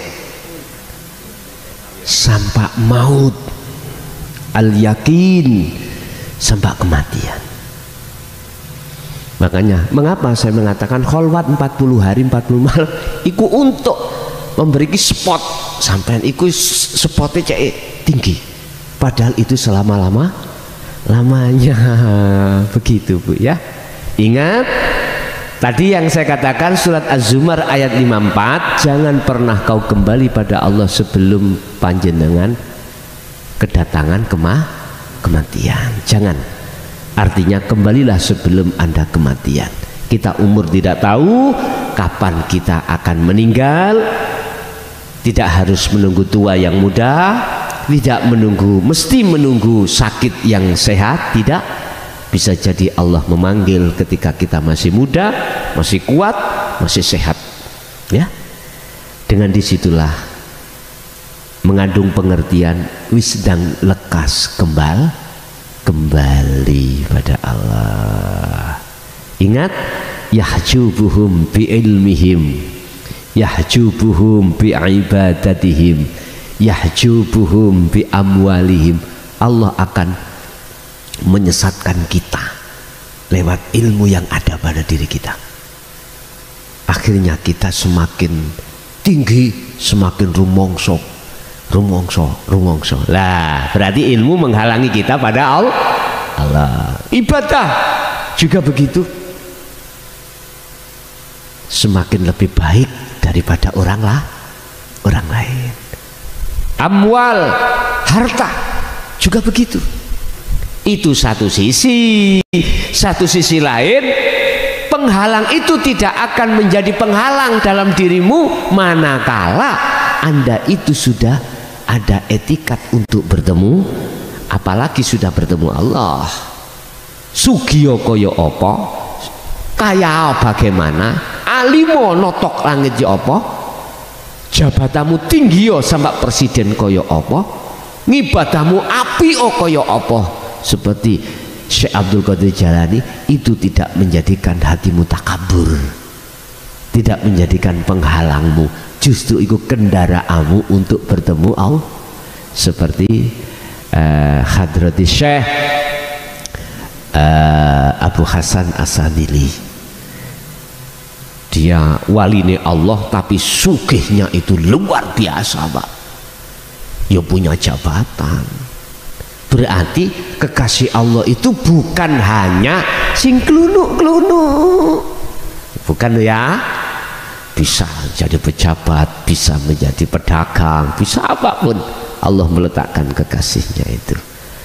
Oke, jadi Bu, caranya jenengan pertama kudu selalu melakukan zikir. Kedua, ada kaitannya dengan zikir yang kumaksud sirul asro. Itulah yang untuk membentengi hati jenengan tidak melakukan syirik iman selain Allah. Bapak Ibu hadirin, itulah apa yang